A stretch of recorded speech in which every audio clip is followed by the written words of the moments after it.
자, 지난 시간에 이어서 15번 법인부터 갑니다. 자, 법인이라면은 자연인, 아닌 자다, 그죠?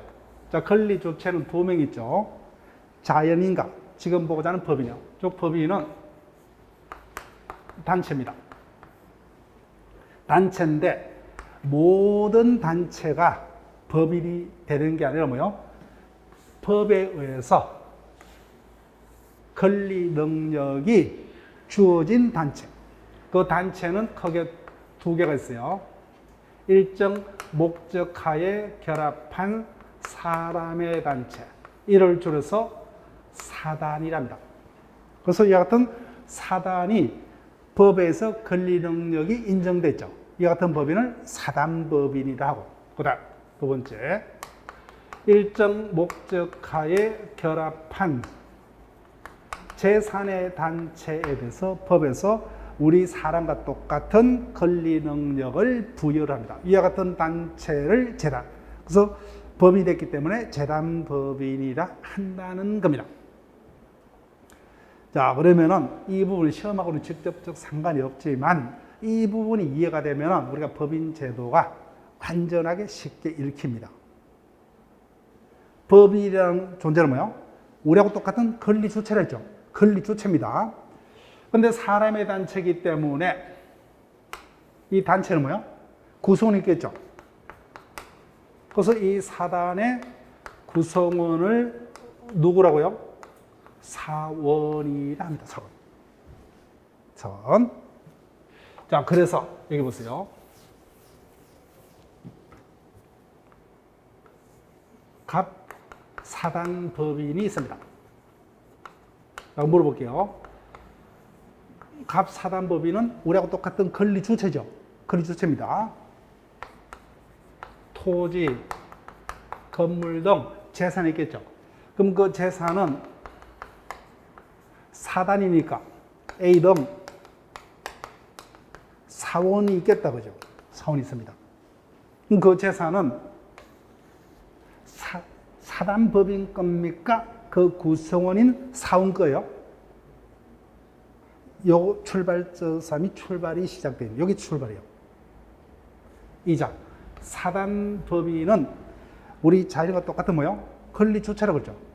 자, 4명의 아파트가 있습니다. 누구 거요? 내 거죠. 다른 사람 게 아니죠, 그죠? 이자도 우리하고 똑같은 권리 주체라고 씁니다. 그러면 그 재산이 있으면 누구 거요? 사원 겁니까? 사단법인 자신 거요? 사단법인 자신 겁니다. 이걸 기억하셔야 돼요. 즉, 이자는 그 구성과 별개 독립된 권리 주체예요. 그러면 그 재산이 있다면 뭐예요? 그 재산은 구성원들 게 아니라 뭐예요? 사단 자신의 재산이에요. 따라서 이자도 독립된 권리 주체이기 때문에 매매 등을 하려면 뭐예요? 의사를 결정하고 그 의사에 따라서 행위를 하고 그죠. 이자가 대외적으로 활동하다가 타인에게 잘못을 해서 손해를 끼쳤다면 책임을 져야 되겠죠. 똑같이 우리가 똑같은 의사 능력, 행위 능력, 불법 행위 능력이 문제가 됩니다. 똑같아요.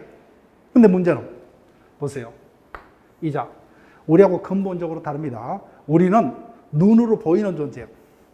육체적인 생명체이기 때문에 내가 매매 등을 하려면 스스로 뭐요? 내 몸을 움직여서 현실적으로 권리를 획득하고 의무를 부담의 행위를 할 수 있죠. 근데 이자 우리와 똑같은 권리 주체지만 지 스스로 매매 계약을 체결하고 어떤 의무를 부담하는 이와 같은 현실적 행위는 할 수 있다 없다? 없다. 즉 법적으로 똑같은 권리 주체지만 우리하고 다른 육체적 존재가 아닌 간염상의 존재에 불과하므로 법적으로는 권리 주체지만 현실적으로는 누가요? 우리 자연인이 대신 할 수밖에 없습니다. 첫 번째, 이와 같은 매매 등의 행위를 하려면은 매매 등의 의사를 결정해야죠. 첫 번째, 의사를 누가 결정하냐고요.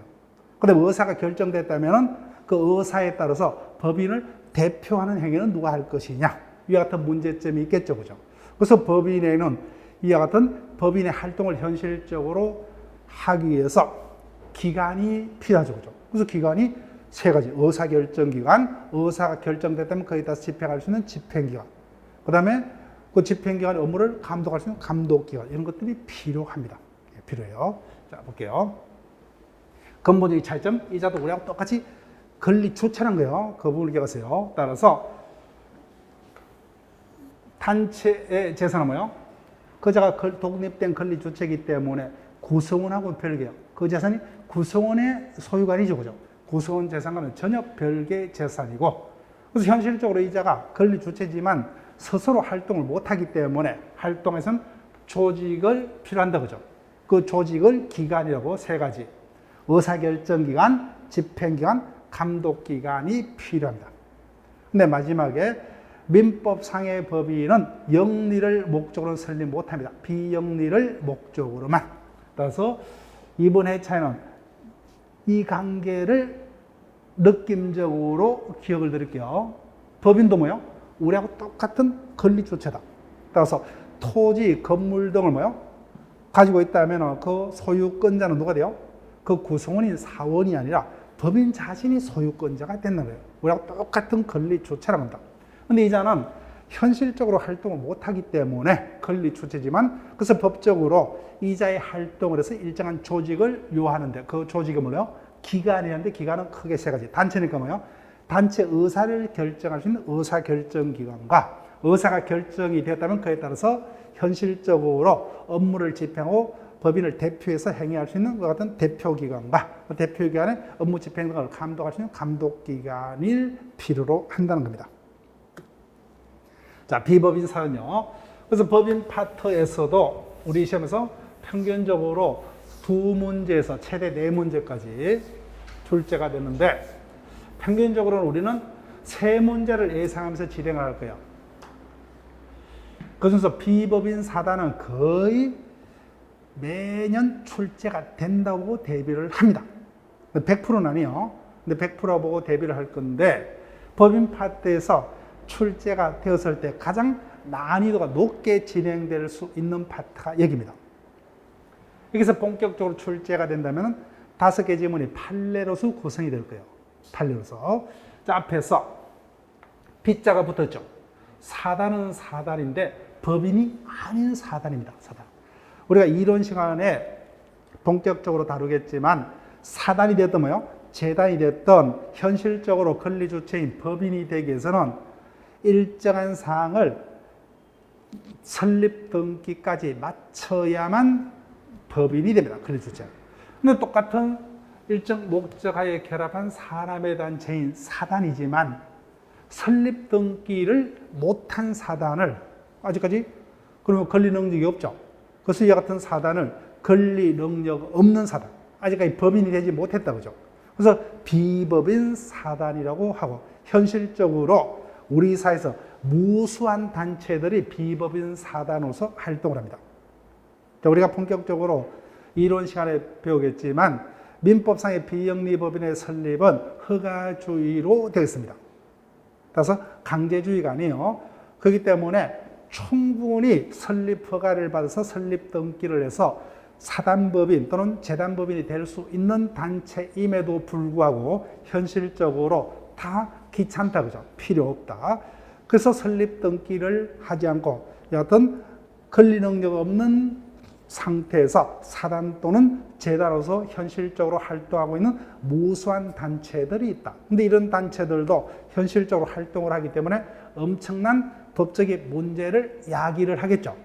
그래서 이와 같은 단체들의 법적인 문제 야기를 어떻게 해결할 것이냐에 대해서 비법인 사단에 관한 판례들이 많이 나옵니다. 특히 비법인 사단이라는 존재가 처음에 출발을 한 여기입니다. 종종이 우리 민법에서 크게 두 가지 문제되는 명의신탁과 지금 보는 권리 능력 없는 사단에 관한 어떤 중대한 법적인 문제를 야기했던 거예요. 자, 왜 문제가 되냐면은, 자, 종종 우리는 불행하게도 일제 식민지 하에서 암울한 시대를 겪은 적이 있다, 그죠? 그런 역사죠. 우리가 지금 배우는 민법은 조선시대의 한반도에 존재했던 어떤 법이 아니라 독일, 프랑스 등 대륙에서 존재했던 법을 우리가 빌려서 쓰고 있습니다. 동양에서는 일본이 먼저 가장 개화됐기 때문에 가장 먼저 문명화돼서 우리를 식민지로 지배했죠. 그래서 일본이 먼저 대륙에 있는 그 법을 수입해서 우리나라에도 이식을 했죠. 그죠? 그래서 등기라는 제도를 도입했습니다. 이유는 우리나라 국민들을 편하게 하기 위해서가 아니라 뭐요? 국민들이 가지는 토지를 수탈하기 위해서. 그래서 등기 제도를 도입했는데 그 당시에 등기 제도를 도입함에 있어서 단체 명의의 등기는 불허했습니다. 개인 명의. 근데 종중재산은 소유자가 누구예요? 종중이죠. 그래서 그 당시에 많은 종중들이 가지는 재산을 어떤 종중 대표자 명의로 등기할 수밖에 없죠. 그죠? 실질적으로는 종중이 소유자임에도 불구하고. 그래서 이를 법적으로 해결해서 명의신탁이라는 어떤 이론을 판례가 만들었습니다. 이 부분 우리하고 상관없기 때문에 그냥 용어만 설명합니다. 그 다음에 종중은 종중의라는 사람의 단체 맞죠? 즉 현행법상 설립등기라는 사람 법인이 될 수가 있습니다. 근데 현실적으로 각종 종중들이 설립등기까지 마친 종중도 있겠지만 대부분 뭐요? 설립등기를 하지 않고 비법인 사단 하에 활동을 합니다. 그래서 재산 분쟁이 생깁니다. 그죠? 이를 어떻게 해결할 것이냐? 그래서 판례가 여기서 비법인 사단, 권리 능력 없는 사단에 관한 어떤 각종 이론들을 전개를 합니다. 즉 한마디로 판례하면 뭐요? 사단은 사단이지만 설립 등기를 형식적으로 구비치 못했기 때문에 아직까지 뭐요? 법인격. 법인격은 다른 말로 권리 능력이랍니다. 우리가 교재를 읽을 때 가장 힘든 게 이거예요. 같은 말인데 단어를 달리 하고 있다 그죠? 그래서 권리는요, 다른 말로 법인격이라고 한다. 그래서 현실적으로 아직까지 권리 능력을 취득하지 못한 단체를 법인격 없는 사단 그죠? 다른 말로 비법인 사단. 다른 말로 우리가 가장 많이 지칭한 게 뭐야? 권리 능력 없는 사단이죠, 그죠? 같은 말이라는 거예요. 같은 말. 그래서 각종 이와 같은 단체들이 있어요. 그 종중이 명의신탁이라든지 어떤 비법인 사단에 관한 어떤 판례 이론 등을 통해서 대부분 해결이 되었다. 그 다음에 등장한 자가 누구겠어요? 교회가 조그만 교회로 시작했죠. 근데 엄청나게 신도들이 많아져서 엄청난 재산을 가진 큰 교회가 됐다. 그러면 목사분들도 한 교회에 여러 명 있겠죠. 그래서 각 목사마다 신도들이 뭐야? 팔을 나눠서 교회 재산을 모두 독차지하기 위해서 싸운다. 그죠? 교회를 폄하하는 게 아니에요. 지금 법을 설명한 겁니다. 그래서 그 재산 분쟁을 어떻게 해결할 것이냐? 여기에 따라서. 최근에서는 문제됐던 게 뭡니까? 각종 재건축 조합이죠.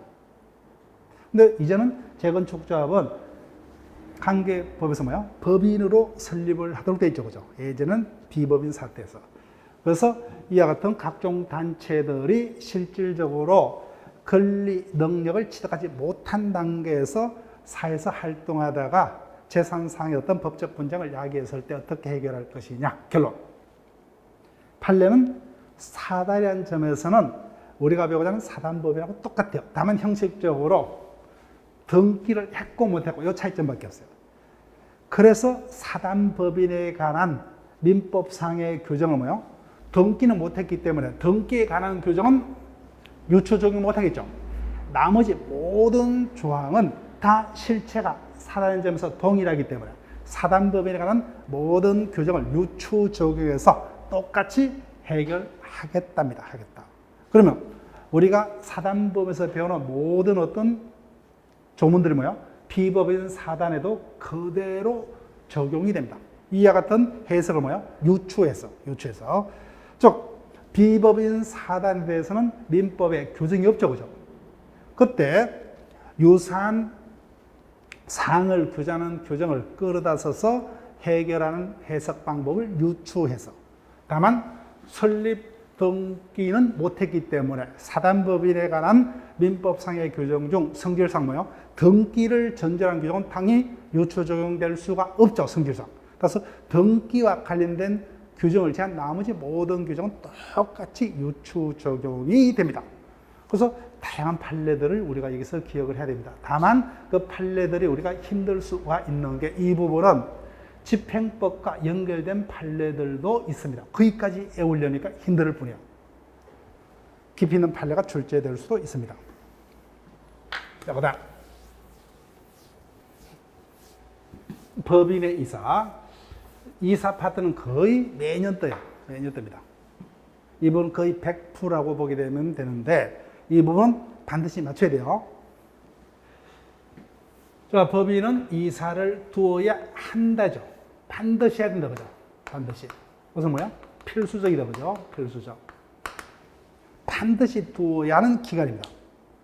이사는 법인에 있어서 어떠한 존재냐? 앞서 법인은 우리 자연인과 똑같은 권리 주체지만 어떤 육체적 존재가 아닌 간염상의 존재에 불과하기 때문에 현실적으로 A 법인이 있습니다. 이자가 업무 수행상 토지가 필요하다 그죠? 근데 토지를 매수하고자 하는데 육체적 존재도 아닌 법인이 직접 매도인으로부터 매수 계약을 체결할 수가 없죠 그죠? 그때 A 법인을 대표해서 일정한 자연인이 대신 계약을 체결해야 된다. 이자들은 뭐야? 법인의 대표라 합니다. 대표. 근데 원칙적으로 누구냐? 이사입니다. 이사. 즉 이사는 대외적으로 법인을 대표. 그럼 결론은 어떤 거예요? 느낌적으로 이사의 일정한 요건하의 행위는 누구의 행위로? 법인 자신의 행위로 취급된다. 이와 같은 관계를 대표 관계를 합니다. 대표. 그럼 대내적으로는 법인의 업무를 집행하는 모든 법인에 반드시 되는 상설기관이 되죠. 필수 상설기관. 그 다음에 이사는 몇 명? 법에 규정은 안 둡니다. 제한 없어요.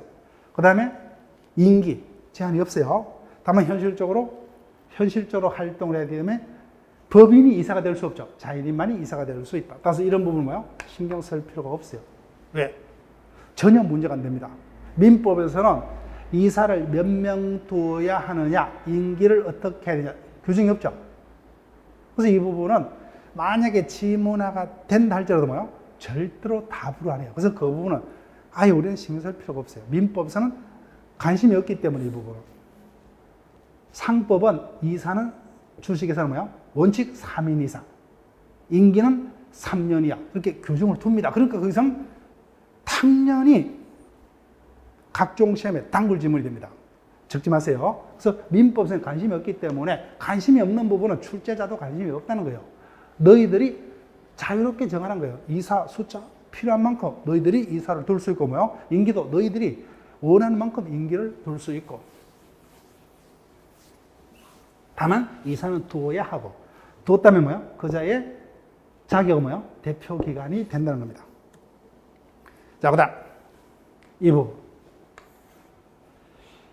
63조, 64조 단골입니다. 원칙적으로 재단, 사단, 공의, 법인의 대표는 원칙 누굽니까? 이사죠, 이사. 근데 이사가 없어요. 그때 일시이사를 두어야 되는데 일시이사에는 우리 시험에 단골이 2명 있어요. 임시와 특별입니다. 그러면 이 부분은 뭐야? 오늘로서 끝낼 수가 있습니다. 그 요건이에요, 요건. 어떤 경우에 임시이사가 선임되고 어떤 경우에 특별대리인이 선임이 되느냐. 자, 임시라면 뭐예요? 요 단어 기억할게요. 요 부분을 주로 기억하시면 돼요. 정관에 정해도 이사가 없습니다. 또는 뭐예요? 정관에서 정해진 숫자가 부족해요. 이런 경우. 그로 인해서 법인에게 손해 염려가 있는 때, 여기까지는 안 속여요. 이사가 뭐예요? 없거나 부족한 경우에 법원은 이해관계된 검사의 청구에 의해서 그때 누굽니까? 임시이사를 선임하여야 한다. 따라서 이 부분 일단 편이다 그죠? 그 부분을 잘 안 속여요. 따라서 이사가 없는 경우에 선임되는 일시이사가 누굽니까? 임시예요, 임시. 여기 보세요. 법인과 이사익이 반대되는 경우, 그때는 당의 이사는 대표권 자체가 없습니다. 자, 이 부분도 속일 수가 있는데 그 부분은 아직까지 우리 시험상 속인 법 없어요. 자, 이 경우에 법원은 이에 강의된 검사의 청구에서 특별 대리인을 선임하여야 한다. 그럼 자주 출제되는 경우를 볼게요. 조금 이따가 이 부분을 요건 한번 설명드려 볼게요. 자, 일단은 제가 강조했던 이 부분, 이 단어를 보세요. 특별 대리는 언제 선임됩니까? 이사와 법인에게 반대되는 경우. 자, 그러면 일단은 칠판을 보지 마시고 법원은 이사와 법인의 이익이 상반되는 경우에 있어서 청권자의 청구가 있으면 임시이사를 선임하여야 한다. X죠. 법인과 이사의 이익이 상반되는 경우에 선임되는 자는 뭐야? 특별대리인. 그 다음 이사가 없거나 결혼이 있는 경우에 법원은 이해관계인 등의 청구에서 특별대리인을 선임하여야 한다. 틀죠, 그죠? 이사가 없는 경우에 선임되는 자는 누굽니까? 임시이사. 이렇게 가장 많이 출제가 되었다는 거예요. 출제가 됐다. 자, 그럼 이 부분 설명해 드릴게요.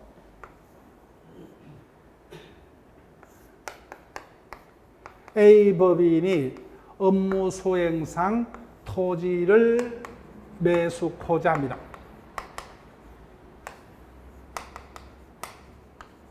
이때 매매 계약은 뭐예요? 갑이 이사로 있었기 때문에 A 법인을 대표해서 자신이 매도인과 매매 계약을 체결할 수가 있죠, 그죠? 근데 반대 당사자인 매도인을 보니까 갑입니다. 그럼 현실적으로 뭐예요? 매매 계약은 갑이 한편은 매도인의 입장에서, 한편은 뭐예요? 자신이 법인의 입장에서 매수인 자격으로 매매 계약을 체결합니다. 우리는 상식적으로 이 경우 그 매매 계약이 비싸면은 누구에게 이익이요? 매도인 갑에게 이익이다, 그죠? 반대로 그 가격이 싸면은 누구에게 이익이요? 매수자인 법인에게 이익이죠. 이와 같은 경우 이사 개인의 이익과 법인의 이익이 일치입니까? 반대요? 반대죠, 그죠? 이런 경우까지 갑 이사에게 법인의 대표 행위를 맡길 수가 없죠, 그죠? 따라서 이와 같은 법인과 이사 개인의 이익이 반대되는 상황에서는 이사 자신은 대표권 자체가 법에서 박탈됩니다. 없어요. 따라서 나머지 행위에 대해서는 대표를 할 수 있을 뿐 그 당의 사항에 한해서는 법인을 대표할 수가 없다. 그때 나머지 이사가 있다면 그 자가 뭐야? 각각 매매계약을 체결하면 돼요. 나머지 이사가. 근데 나머지 이사도 없다면 뭐야? 그때는 당의 사안에 한해서만 법인을 대표할 자로 누구를 선임한다? 특별대리인이 선임이 됩니다. 따라서 오늘은 여기까지요. 이사가 없는 경우에 선임되는 이사는 뭐야? 임시이사. 이사와 법인의 이익이 반대되는 경우에 선임되는 법인의 대표를 특별대리인이라 한다. 요건이 구비되면 반드시 선임을 하여야 한다다, 그죠?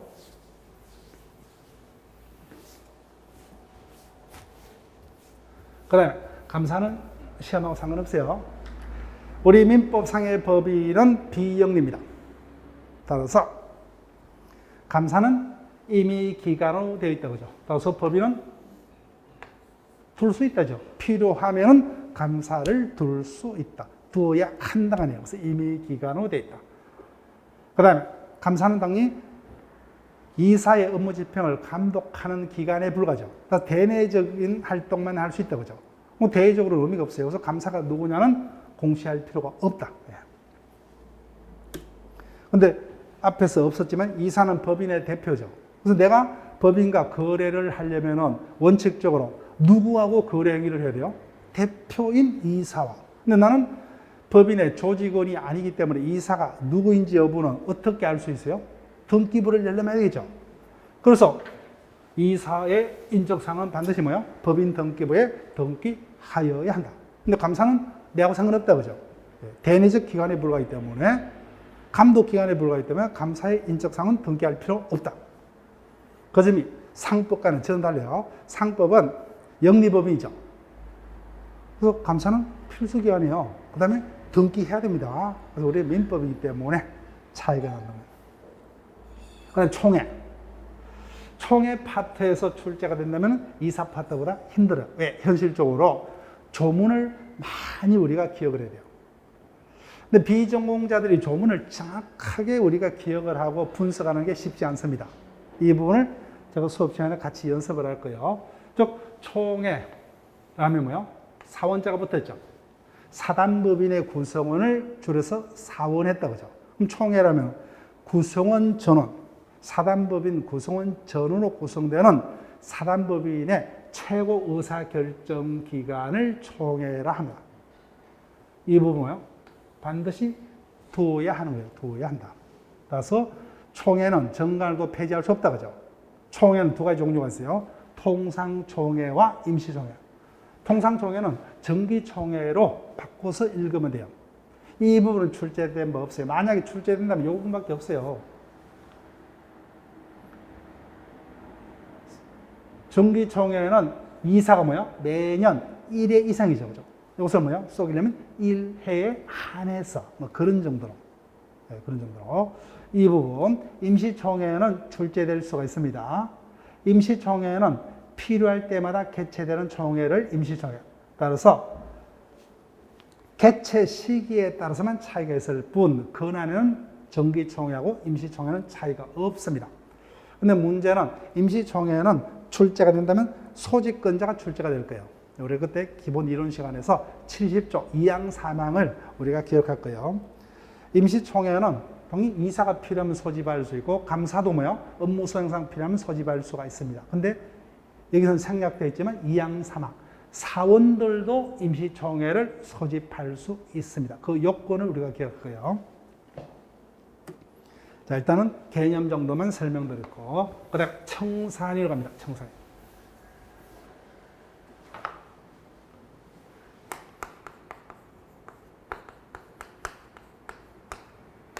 한문 그대로요. 청소할 때 청자입니다. 재산산자. 그 청산이라면 재산관계를 정리하는 청산법인에 있어서 우리가 존속 활동법인 이사하고 똑같은 역할을 하는 자를 청산인이라 합니다. 청산인.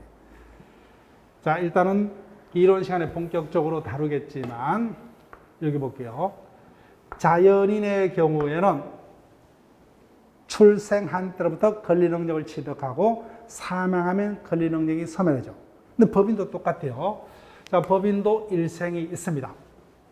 그럼 법인은 언제부터 법인이 되느냐? 얼핏 이야기를 했어요. 등기가 되죠. 설립 등기를 마쳐야만 법인이 됩니다.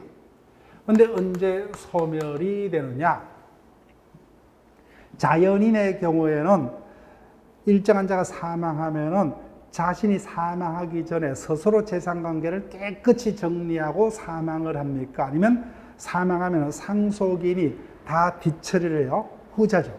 즉 자연인의 경우는 상속이란 제도가 있습니다.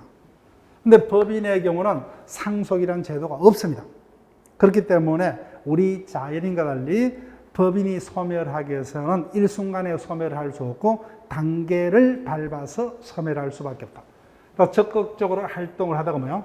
이제는 소멸을 준비하기 위해서 해산 단계를 거쳐서 본격적으로 재산관계 정리 절차가 끝나면, 즉 청산이 끝나면 비로소 법인이 소멸합니다. 소멸해요.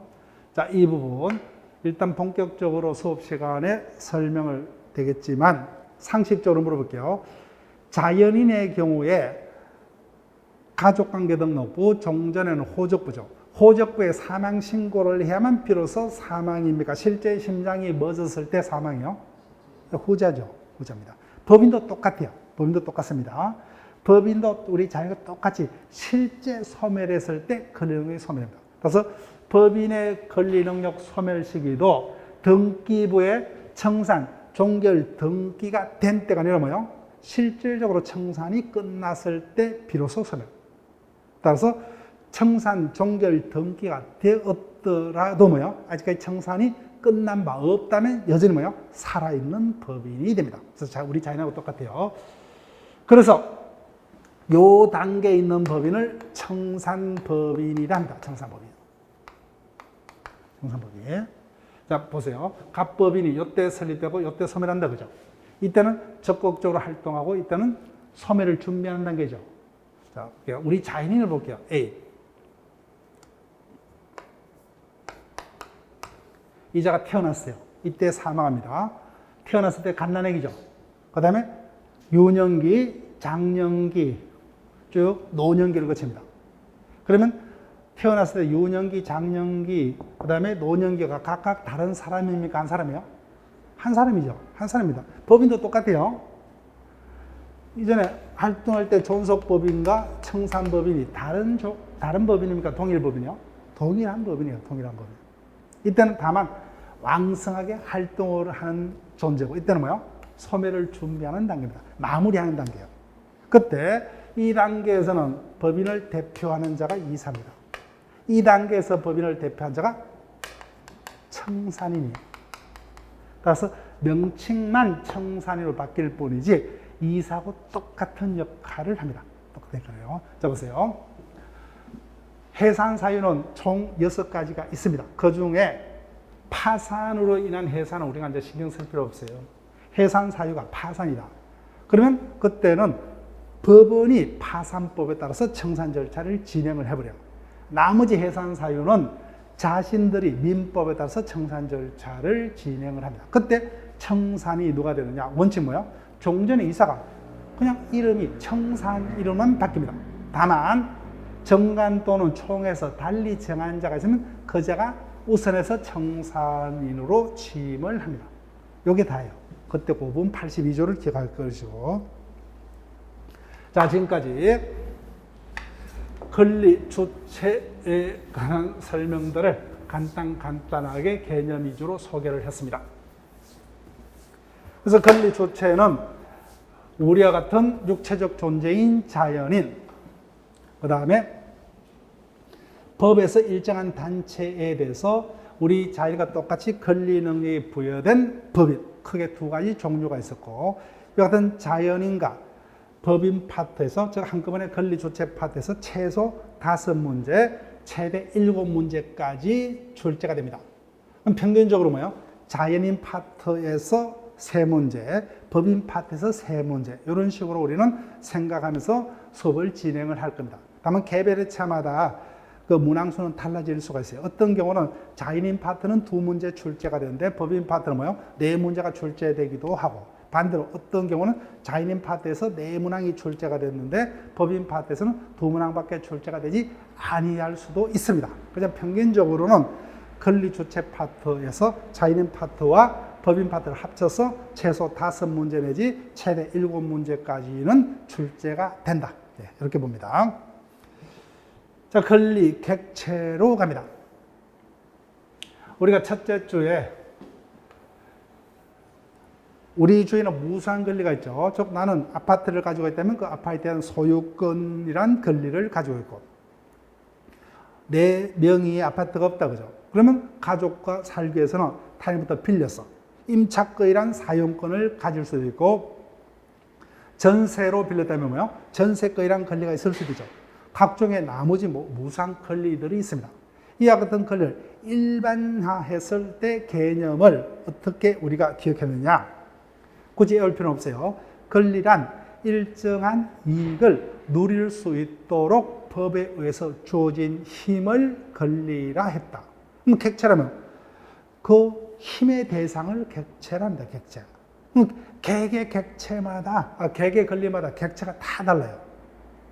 그래서 민법 총칙이라면은 우리가 개별 제3법 가족법을 배우기 전에 공통적인 것을 미리 뽑아서 배우는 게 민법 총칙인데, 개개 권리마다 객체가 다 다르니까 뭐예요?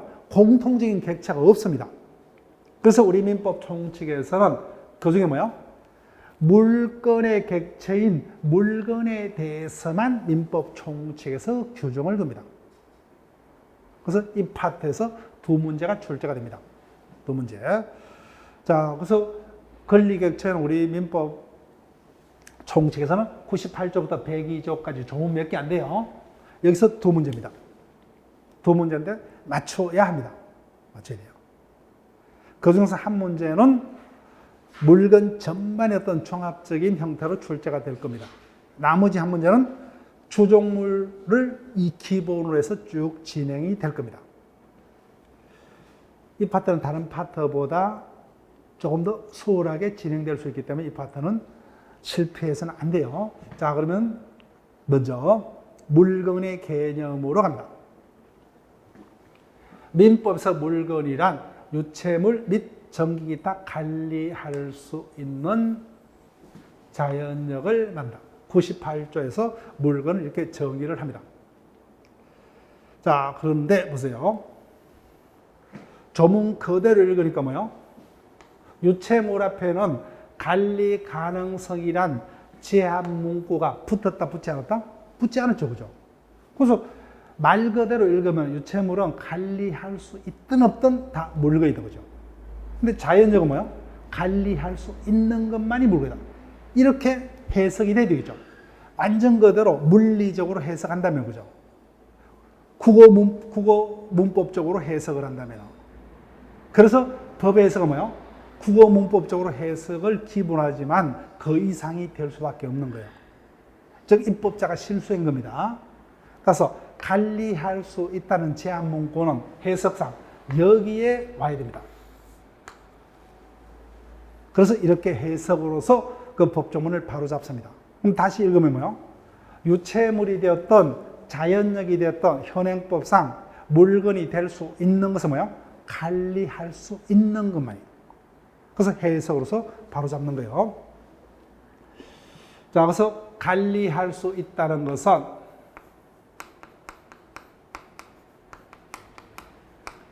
배타적인 지배 가능성을 말합니다. 배타적 지배 가능성. 자, 그럼 보세요. 유체물. 4명이 아파트에 있어요.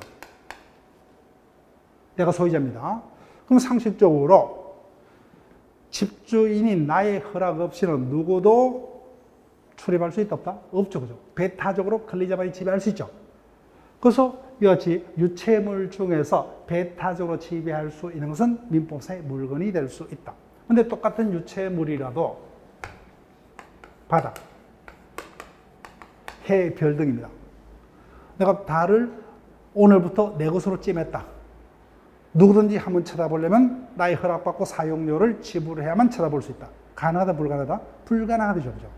그래서 모든 유체물이 아니라 배타적으로 지배 가능한 유체물만이, 그 다음 전기, 눈으로 보이지 않는다. 그죠? 그래서 유체물의 반대가 뭐죠? 무체물이죠. 무체물입니다.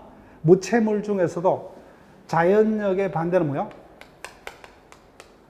인공력이 있죠. 이분은 신경 쓸 필요 없어요. 즉, 자연력 중에서 눈에 보이지 않는 무체물일지라도 뭐예요? 전기 등은 배타적으로 지배가 가능하기 때문에 민법상의 물건이 될 수 있다. 즉, 상식적으로 내가 전기를 사용하기 위해서는 당연히 한전에다가 그 사용료를 지급을 해야 되죠. 지불치 않으면 한전에서 강제 차단시킬 수 있다. 그죠? 배타적 지배가 가능하다. 그래서 민법상 유체물이 되었던 무체물이 되었던 민법상의 물건이 되려면 첫 번째 배타적인 지배가 가능할 것. 그래서 여러 물건들이, 무수한 물건들이 존재한다. 그죠? 그래서 민법은 이를 크게 3가지, 부동산과 동산, 조정물, 원물, 가실로 나누어서 규정을 두고 있습니다.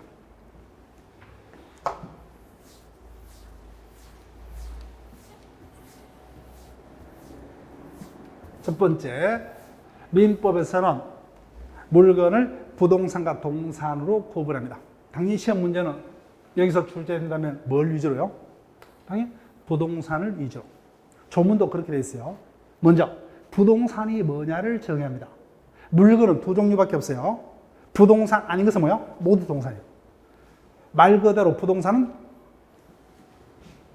움직일 수 없는 재산이다. 그죠? 움직일 수 없는, 장소 이동 가능성이 없는 물건을 부동산. 즉, 토지. 엔더 뭐야? 정착물. 어디에 정착되어 있어요? 토지 위에 고정돼서 움직이지 못하는 물건으로서 그 상태대로 사용되는 것이 그 물건이 가진 본래 용법에 해당할 정착물이라 한다. 즉, 토지 엔더 그 정착물이 부동산. 나머지는 뭐야? 다 동산에 해당합니다. 조정물. 물건 파트에서는 이 파트가 가장 중요합니다. 그래서 이 파트는 단일 문제로 출제되든 어떤 종합적인 형태로 출제되든 물건 파트에서는 매년 출제가 됩니다. 자, 조정물. 여기 볼게요.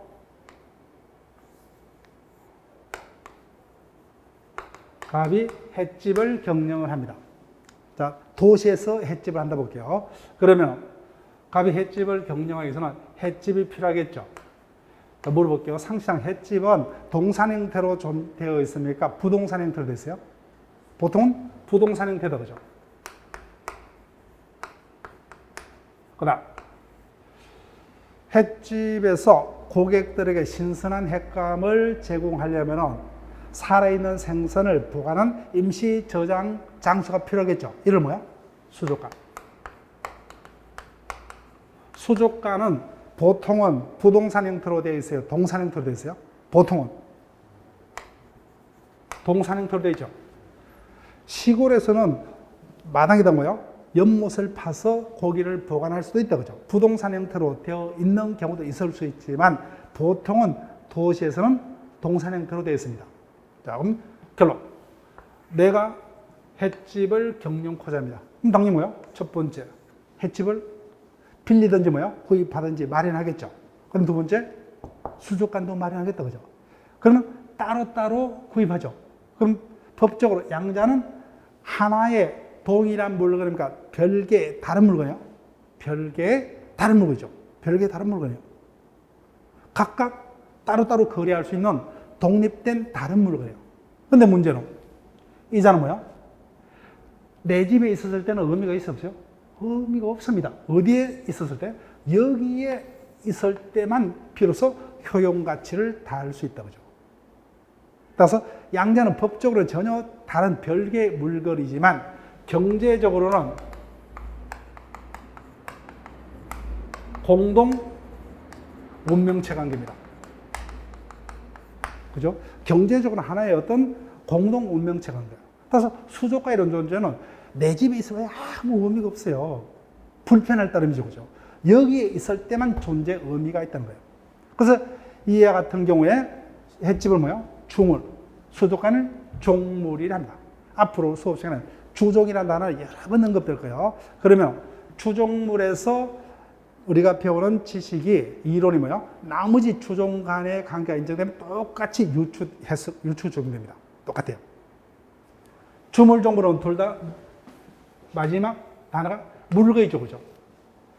즉 물건이 상호간에 뭐야? 주종물 관계가 있다면은 그 운명을 같이 합니다. 그러면 뒤에 주물 대신에 권리를 붙일게요. 권리 간에도 뭐야? 주된 권리, 종된 권리 관계가 인정되면 어떻게 된다고요? 양자는 원칙, 운명을 같이 한다는 겁니다. 주종이 인정되면 똑같이요. 똑같이 따라다닌다. 응용이 돼요. 그래서 유추 적용됩니다. 자, 그럼 요건을 분석해 볼게요. 물건의 소유자가 그 물건의 상용에 공하기 위해서 일상상장입니다. 즉 계속해서 그 물건의 용도에 공하기 위해서 순수 우리말로 하면 이 부분은 이바지하기 위해서 쉽게 설명하면 뭐야? 효용을 돕기 위해서 자기 소유인 다른 물건 그러면은 소유자가 동일했죠, 그죠? 즉 주종물 관계가 성립하려면 원칙적으로 주물과 종물의 소유자가 원칙 동일해야 되고 그때 그 물건의 상용에 공하해서 그 물건은 뭐예요? 도움받는 물건을 주물하고 그 물건에 뭐예요? 도움을 주기 위해서 부속한 다른 물건을 종물에 한다. 그 부속하게 할 때 부속에다가 일단 체크는 해둘게요. 수업 시간에 설명드릴 겁니다. 이 부분이 앞으로 우리 시험에서 답이 될 수도 있습니다. 즉 부속물이 종물이고 부합물은 종물이 될 수 없어요. 우리 시험에서 한번 지문화가 된 적이 있습니다. 다만 답으로 한 번 없어요. 근데 본격적으로 이 부분을 속이는 형태의 답으로 구할 수가 있다. 답으로 구할 수 있다. 즉 다시 한번 횟집을 운영하려면 수족관이 필요하죠. 그래서 그 물건의 소유자인 갑이 뭐요? 그 물건의 상용에 이바지할 수 있도록 그죠? 자기 소유인 다른 물건, 즉 수족관을 횟집에다가 부속을 시켰을 때 그 부속물을 종물이라 한다는 거죠, 종물. 그때 양자 별개죠. 따로따로 사고 팔 수 있다, 그죠? 그렇지만 하나의 경제적 공동 운명체를 구성하고 있기 때문에 법에서는 원칙적으로 뭐요? 운명을 같이 하게 합니다. 효과입니다, 효과. 그래서 주종물 관계가 인정되면 종물은 주문의 처분에 따른다.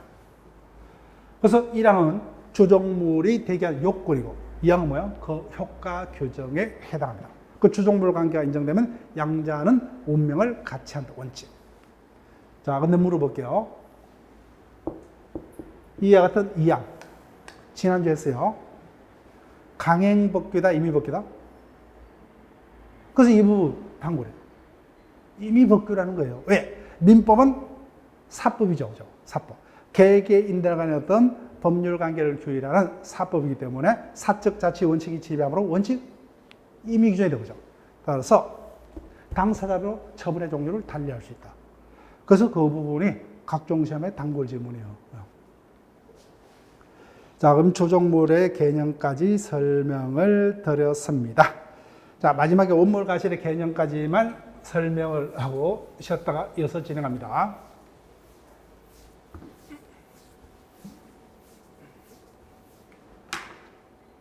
자, 보세요. 원물. 물거이다, 그죠? 그럼 가실이 뭐냐? 원물로부터 발생하는 수익물. 물거이죠, 그죠? 원물로부터 생기는 수익물, 물건을 가실. 그 가실을 생기게 하는 물건을 원물이라 한다. 그러면 우리가 개념으로 봤을 때 원물도 물건이고 가실도 물건이죠. 즉, 둘 다 물건이어야만 합니다. 따라서 물건이 아닌 것은 가실될 수가 없어요. 둘 다 물건입니다. 그때 물건, 가실은 두 가지 종류가 있다.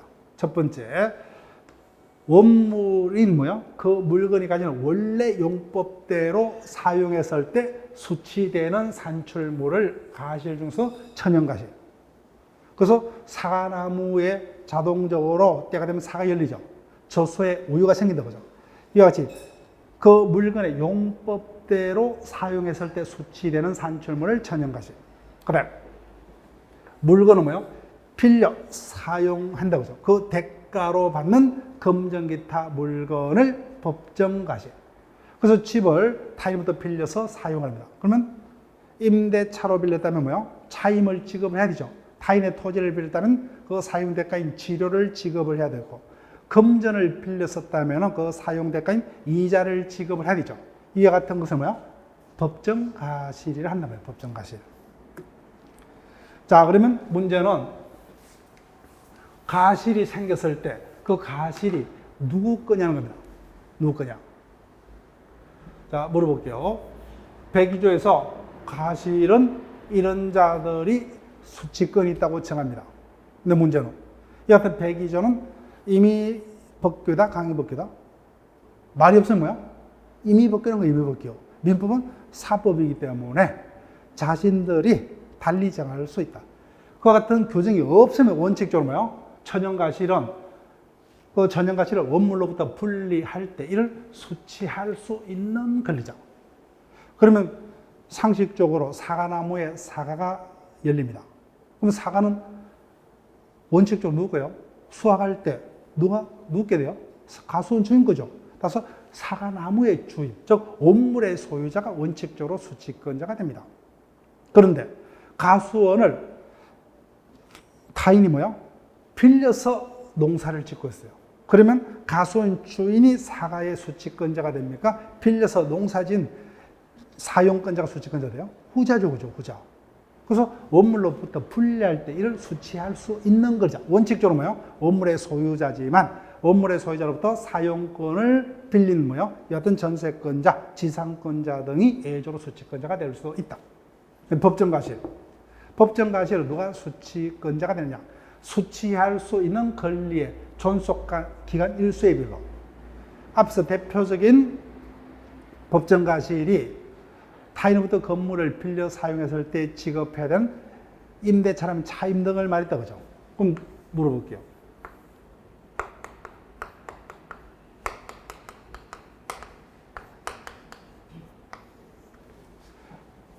그러면 사용대가인 차임을 지급을 해야 돼요. 원칙적으로 차임은 누가 받을 수 있는 권리자입니까? 집주인이죠. 집주인, 임대인. 월세 30만 원입니다. 값이 15일자에 을에게 매도했어요.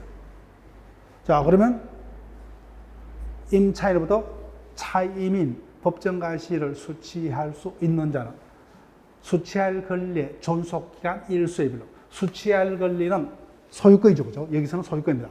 그러면 보름 동안은 갑이 소유권을 가지고 있었고, 나머지 보름은 뭐요? 새로 매수한 신소유자가 소유권자죠. 그럼 어떻게 돼요? 보름친 15만은 구소유자가. 그 다음 뭐요? 나머지 15만은 그때부터 새로 소유권을 취한 신소유자가 수취권자가 된다는 겁니다. 다만 임의 규정이므로 당사자가 달리 정할 수 있다. 자, 어려운 게 없습니다. 따라서 이 부분은 우리가 이론 시간에 약간 더 판례 몇 가지하고 그 본문 내용을 약간 더 분석해서 추가하면 끝납니다. 자, 여기까지 권리 객체에 관한 어떤 개념까지 간단하게 봤습니다. 잠시 쉬었다가 이어서 법률행위 이하로 계속 이어서 진행을 합니다.